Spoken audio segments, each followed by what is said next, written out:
Good morning everyone, welcome back to my channel Aparna Roy blog. আমার কাছের এবং দূরের সকল বন্ধুরা কেমন আছো? আশা করি তোমরা যে যেখান থেকে আমার এই ভিডিওটি দেখছো সকলে ভালো আছো এবং সুস্থ আছো। আমরাও বেশ ভালো আছি। আজ আমার ভয়েস শুনে বুঝতে পারছো আমি খুব খুশি। কেন বলো তো? আজ মানে প্রায় এক সপ্তাহ পর আমার বাবু সোনা আজ স্কুলে গেল। যদিও একটু হালকা কাশি রয়েছে, তবে আজ ওকে স্কুলে পাঠালাম। তো অনেক দিন ধরে স্কুলে যায় না, তারপর শরীরটাও খুব একটা ভালো ছিল না কদিন ধরে, মনটা খুব একটা আমারও ভালো ছিল না। তোমরা তো বোঝো মায়েদের মন, যদি বাচ্চা ভালো না থাকে মায়েদের মনও কিন্তু ভালো থাকে না, তাই না? ঠিক বলছি কিনা বলো তো তোমরা?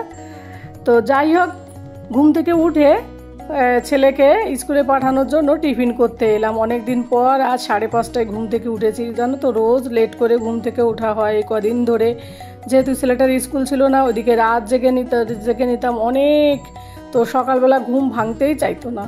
আর তোমাদের দাদা ভাইয়ের জন্য সকালবেলা কোনোদিন টিফিন করতাম, কোনোদিন করতাম না, অফিস থেকে খেয়ে নিত। তো এই মিলে ও তোমাদের দাদা ভাইও রাত জাগতো, আমরাও সবাই মিলে একসঙ্গে আর কি রাত জাগাজাগি হতো। তো এখন আর সেটা না, এখন আবার সেই পুরনো রুটিনে ফিরে এসে বেশ ভাল লাগছে, জানো তো।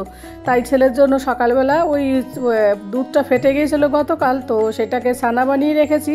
তো ওইটা দিয়েই পনির পরোটার মতো বানিয়ে দিচ্ছি। তো চিনি টিনি আর ওইসব কিছু দিচ্ছি না, পনির পরোটার মতোই হচ্ছে। আর এটার সঙ্গে একটু সস হলে আমার ছেলেটা বেশ ভালো খাবে। তো ওকে লিকুইড কোনো কিছু দিতে পারি না স্কুলের টিফিনে। কেন বলো তো? ও সেই টিফিন বক্স মাখিয়ে নেয়, ব্যাগ ট্যাগ একদম ভরে দেয়। ওই কারণে ওকে এরকম শুকনো টিফিন দিতে হয়, এই হচ্ছে একটা সমস্যা। তো যাই হোক, রুটিটা মানে পনির পরোটাটা বানাই, কিন্তু আমি তেল কড়াইতে দিই না, থালায় নিয়ে তারপরে একটু হালকা ঘি মেখে দিই। আমার কাছে মনে হয় তেলের থেকে ঘিটা তাও স্বাস্থ্যকর আছে, ঘিটা তাও ঠিক আছে ভালো তেলের থেকে। ওই কারণে দেখো দুটো পরোটা বানিয়ে নিলাম। এইভাবেই গরম গরম রুটিতে ঘি মেখে দিয়েছি। ওই এত গরম হয় না, রুটিটা ছিঁড়তেও কষ্ট হয়। তো এইভাবে ঢেকে রেখে দেবো, একটু নরমও হয়ে যাবে ততক্ষণে, যেহেতু ও স্কুলে নিয়ে যাবে। তো একটু নরম হলে একটু বেশ ভালো হয়, না হলে শক্ত থাকলে বাচ্চাদের তো সেই দুপুরে খাবে, ওদের কষ্ট হবে খেতে। আর বাচ্চারা তো শক্ত জিনিস খেতেও চায় না যদি শক্ত হয়ে যায়। তো কাটতে মানে ছিঁড়তে খুব কষ্ট হয়, যেহেতু ঘিটা দেওয়া থাকে না, ঘিটাও গরম হয়ে যায়। তো তার কারণে একটু চাকু দিয়ে একটু হালকা করে মানে টাচ করে নিই, তাহলে কি হয় আমার এটা করতে সুবিধা হয়। কিন্তু প্রচুর গরম থাকে, জানো তো, টাচ করা যায় না। যদি ঘি না দেওয়া থাকে তাও গরম রুটি ধরা যায়, আর ঘি থাকে তো একটু লিকুইডওয়ালা, তো ওটাও গরম হয়ে যায় সঙ্গে সঙ্গে। আর ওই হয়, তো এইগুলোকে ছিঁড়ে দেবো অর্ধেক, আমি মানে হাফটা স্কুলের টিফিনে দেবো আর হাফটা ও এখন খেয়ে যাবে। কোনো দিন জানো বাবু সোনা খেয়েও আসে না। কেন বলো তো? এত ছোলো করে লেখে না, লেখা কমপ্লিট হয় না, আর ও বসে বসে টিফিনে লিখে, তবু টিফিন খায় না। তো মাঝে মাঝে আমি বলি, বাবু লিখতে হবে না, তুমি টিফিনটা খেয়ে এসো। তো টিফিন না খেলে আমারও খারাপ লাগে প্রচুর, সেই 1:30টার সময় ঘরে আসে। তো যাই হোক, কথা বলতে বলতে দেখো টিফিন বক্সটা রেডি হয়ে গেল। খুব ভালো লাগছে আজ আমার, অনেক দিন পর মাইন্ডটা বেশ ফ্রেশ লাগছে। এই কারণে ছেলেটাও ঘরে বসে বসে, ওরও বোরিং লাগতো, ওই সারাদিন টিভি এইসবই নিয়ে থাকতো, ভালো লাগতো না। তো আজ প্রচুর ভ্যাপসা গরম পড়েছে, সকালবেলায় কেমন একটা বিদঘুটে গরম, অদ্ভুত লাগছিল দে। তো যাই হোক, এখন ছেলেকে স্কুলে পাঠিয়ে এখন আমি বাকি কাজগুলো করে নেব। তোমাদের দাদাভাই আসার আগে ঘরটা আগে মানে ঝাড় তো এমনিতে আগেই দিয়েছি, তো ঘরটা মুছে নিলাম। দাদাভাই স্কুলে যখন বাবুক সোনাকে দিতে গেল, তারপর একটা ফোন এলো, তো ওর সঙ্গে কথা বলছিলাম। আর এদিকে দুটো রুটি পরোটার মতো বানিয়েছি এখানটায়, ওই পনির পরোটা, কিন্তু তেল ছাড়া। তোমাদের দাদাভাই আবার তেল ছাড়া খেতে পছন্দ করে, তেল দিলে ওর ভালো লাগে না। তো দুজনে একসঙ্গেই, তো আমি দেখো কথা বলতে বলতে খাওয়া শুরু করে দিয়েছি। তো আমার থালা মানে একসঙ্গে একটা থালায় দুটো রুটি রেখেছে। ও বলছে এটা আমি খাবো, তো আমি বললাম হ্যাঁ। তো ও কলা দিয়ে খায়, তো ওর ওই জন্য ওর লিকুইডওয়ালা জিনিস ওর ভালো লাগে না। সকালবেলা একটা কলা খাওয়াও কিন্তু ভালো শরীরের পক্ষে আমাদের। আর ওর সঙ্গে সঙ্গে আমিও একটা রুটি খেয়ে নিলাম, ওই পনির পরোটা, আর ওই একটুখানি ছানা ছিল, ওই ছানাটাও খেলাম। আর তোমাদের দাদাভাই ছানাটা খেলো না, একটু রাগ দেখালো। ছানাতে না চিনি মাখাতে ভুলে গিয়েছি আমি। তো বলছে চিনি দাওনি কেন? আমি বলছি আমি ভুলে গেছি, নিয়ে এনে দেবো। তখন বলছে না আর লাগবে না। তো আমি বললাম রাগ করছো কেন, এখন এনে দিচ্ছি। বলছে না ঠিক আছে, এখন আর ভালো লাগবে না খেতে, আমি এখন কলা দিয়ে খেয়ে নিই। তারপর ও একটা রুটি খেয়ে যাবে, বলে কি বেশি খেলে আবার কি হয়, ওই অফিসে গিয়ে না ঘুম চলে আসে। তো ওই জন্য বলে সকালবেলা পেট ভারী করে খেতে ভালো লাগে না। তারপরে যদি ও এখান থেকে গিয়ে, তো ওখানে গিয়ে চা খাবে, চা খাওয়ার পর তারপরে যদি খিদে পায় আবার একটু অফিস থেকে এটা ওটা খাওয়া হয় ওর। তো তো প্রচুর ওর মানে ক্যাবিনেটের ড্রাই ফ্রুট এটা ওটা অনেক থাকে, তো ওইগুলো খেয়ে নেয়, ওই জন্য খাওয়া নিয়ে ওর তো টেনশন থাকে না। ড্রাই ফ্রুটস খায় প্রচুর, আর ওই চা বিস্কিট এই কেউ এলে মিষ্টি মন্ডা মিটিং ফিটিং যায়, তো ওর খাওয়ান সকালবেলা কম খেলেও ওখান থেকে এত খাওয়া হয়, দুপুরবেলায় মাঝে মাঝে এসে খেতেই চায় না। তো যাই হোক, আমিও কথা বলতে বলতে তোমাদের সঙ্গে আমিও খেয়ে নিচ্ছি। আজ কতদিন পর দুজনে একসঙ্গে ব্রেকফাস্ট করছি, তোমাদের কি করে বলবো, ভীষণ ভালো লাগছে জানো তো। আর কি বলো তো, ছেলে মেয়ের শরীর খারাপ থাকলে না মা বাবা দুজনেরই, আমাদের দুজনেরই অবস্থা খুব খারাপ থাকে বাবু সোনার কিছু হলে। আমাদের ঘরের সংসারে আর কেউ নেই, এই 3টে প্রাণী। শাশুড়ি তো অনেক আগে চলে গেছে, শ্বশুরও অনেক আগে গেছে, শাশুড়ি যদিও লকডাউনে। তো আমরা পুরো নিজের এই 3টেই আমাদের সংসারের সম্বল। তো একজনের শরীর খারাপ হলে আর একজনের ভীষণ খারাপ লাগে। তারপর সারাদিন তো ঘরে এই মা ছেলে নিয়েই থাকি, তাই না।